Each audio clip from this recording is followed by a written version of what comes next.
ओम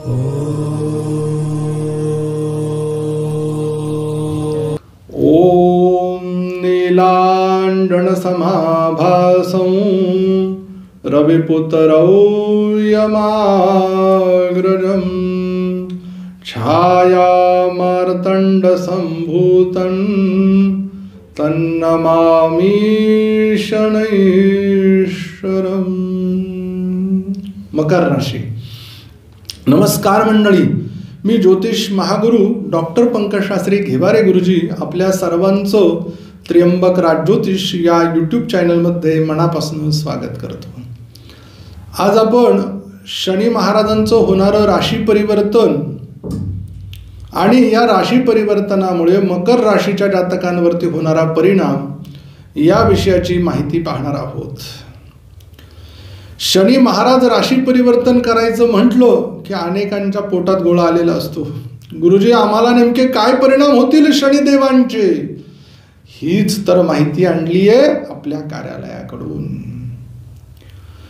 29 मार्च 2025 शनिवार दिनांक 29 तारखेला रात्री 9:42 शनिदेव मीन राशीमध्ये राशी परिवर्तन करून येत आहे. म्हणजेच फाल्गुन कृष्ण पक्ष अमावस्येचा दिवस. मकर राशीच्या जातकांसाठी अत्यंत आनंदाची वार्ता घेऊन आलेत शनिदेव.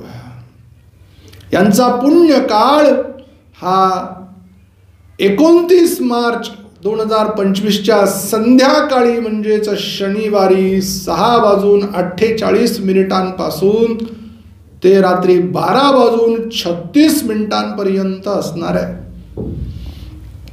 आनंदाची गोष्ट काय, मकर राशीच्या लोकांना अगदी आनंदाच्या डोही आनंद तरंग आहे.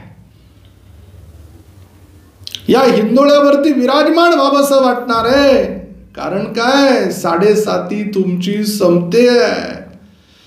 माणसाला वाटतं की मला 7:30 यायला नकोच. खूप सोचलं, खूप भोगलं. मकर राशीच्या लोकांनी खूप त्रास सहन केला.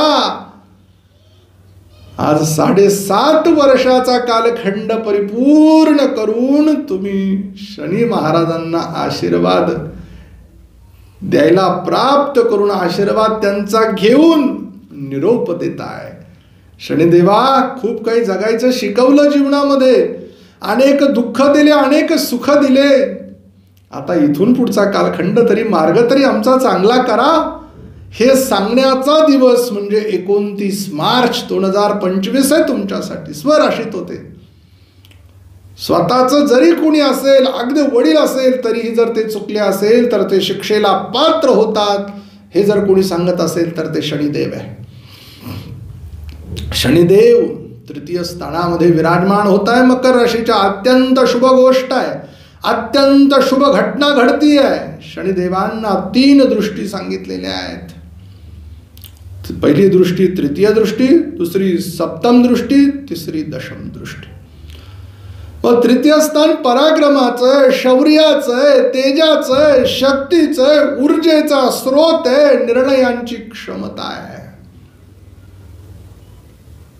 अगदी आकाशात उंच भरारी घ्यावी आणि कोणाचंही बंधन नसावं असं शनी महाराजांचं कार्य तुमच्यासाठी लाभणार आहे. पराक्रमात ते शक्ती देताय, हजरजबाबीपणा देताय, कामामध्ये व्यापारामध्ये एक मोठी उत्तुंग भरारी देताय. अडलेल्या राहिलेल्या संकटात सापडलेल्या कामांना मार्ग मोकळा करून देताय.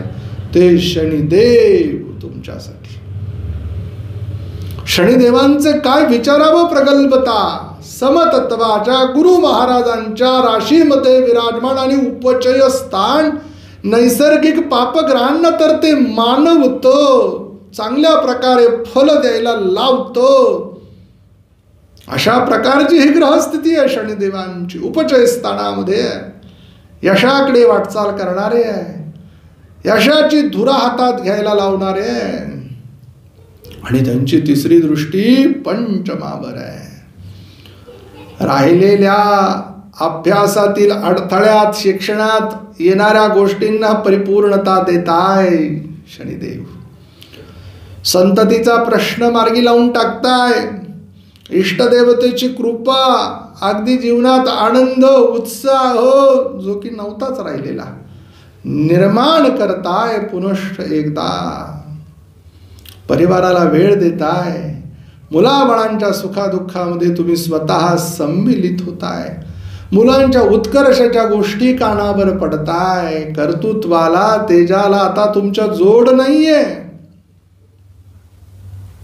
आणि दुसरी दृष्टी शनिदेवांची सप्तम दृष्टी ती भाग्यावर गेली आहे. इष्टदेवतेची कृपा, सद्गुरूंची प्राप्ती, तीर्थाटन करणं, देवादिकांचे दर्शन घेणं, देशांतर्गत प्रवास करणं, मग कामाच्या निमित्तानं असेल, नोकरीच्या निमित्तानं असेल, परिवाराला घेऊन जाणं असेल, अनेक गोष्टी येतात त्याच्यामध्ये.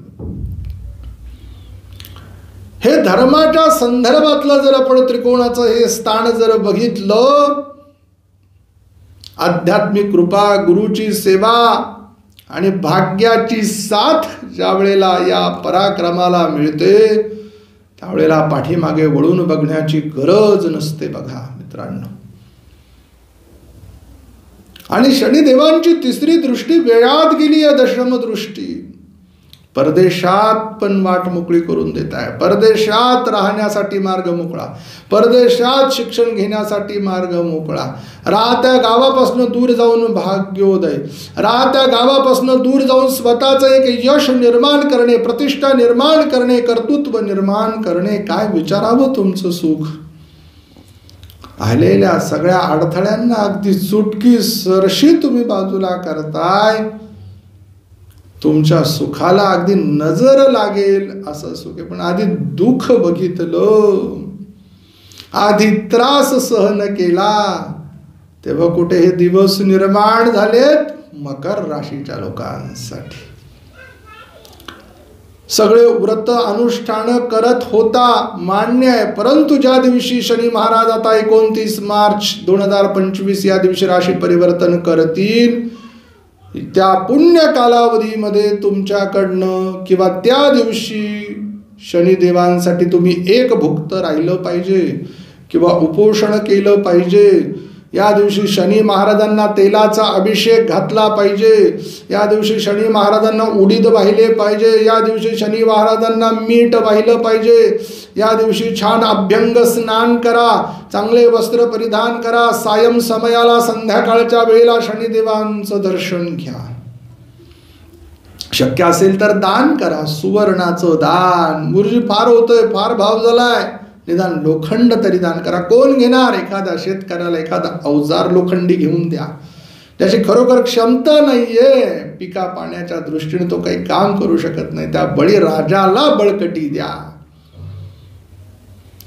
नीलमण्याचं दान करा, उडीदचं दान करा, म्हशीचं दान करा, तेलाचं दान करा, काळ्या उडीदांचं दान करा, काळ्या घोंगडीचं दान करा, काळ्या फुलांचं, निळ्या फुलांचं दान करा. किंवा हे शनिदेवांना फुलं वाहा. एखादी शाळा आहे, एखादं विद्यालय आहे, तिथे एखादा ब्लॅकबोर्ड म्हणजे फळा निर्माण करून द्या, गरजेचं असेल. एखादी खोली बांधून द्या. मुलांच्या शिक्षणात लागणाऱ्या काही वस्तू अभ्यासाच्या संदर्भातल्या असेल, मग ते कॉम्प्युटर असेल, संगणकाचा संच असेल, खेळाचं साहित्य असेल, व्यायामाचं साहित्य असेल, तुम्ही घेऊन द्या. गुरुजी हे काही करू शकत नाही, शनिदेवांचा जप करून घ्या 23,000 मंत्राचा. गुरुजी हेही होत नाही, निदान दर्शन तरी त्या दिवशी शनिदेवांचं प्राप्त करा आणि मोकळा श्वास तुम्ही घेऊ शकाल. नवीन यशाची पहाट तुम्ही सुरू करणार आहात. त्यामुळे शनिदेवांची कृपा आपल्या राशीवर व्हावी अशी मी शनिदेवांना प्रार्थना करतो. लवकर भेटू आपण पुढील व्हिडिओमध्ये. तोपर्यंत सर्वांना नमस्कार.